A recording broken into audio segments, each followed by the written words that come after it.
In late antiquity, such figures came into their own, all over the Mediterranean and the Middle East, and not least among the Christians. By the mid-3rd century, we have entered an age of great teachers. And in the course of the 4th century, many of the most prominent of such teachers and exemplars in Christian circles came to bear the newly coined name of monks. But we should not be misled by the apparent novelty of this Christian buzzword.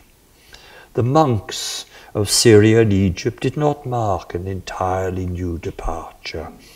Their role in society had been long prepared in the religious questioning of the 2nd and 3rd centuries. The resources for their support had also long been mobilized.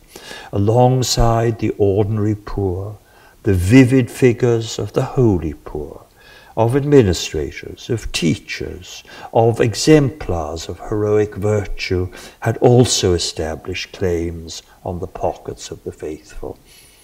So let us turn in our next lecture from Rome and Carthage to the extreme eastern edge of the Christian world of the late 3rd century, to Syria and to Mesopotamia. There we will meet one of the most radical teachers of all, the prophet Mani.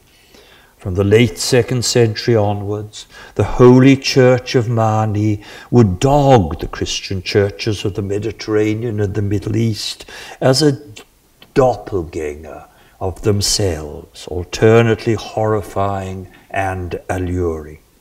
As we will see, the Holy Church of Mani and its followers, the Manichaeans, was financed in a manner which took the joining of heaven to earth, the flow of alms to the holy poor, and the heady freedom from labor of its elect leaders to a new high pitch.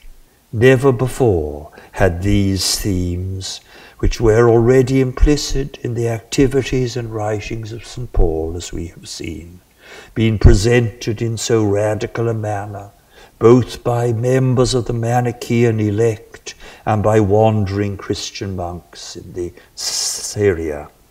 Their activities prompted a tenacious debate that touched on the very foundations of human society and its relation to the natural world. It is to these persons and to these debates that we will turn in our next lecture. Thank you for your patience.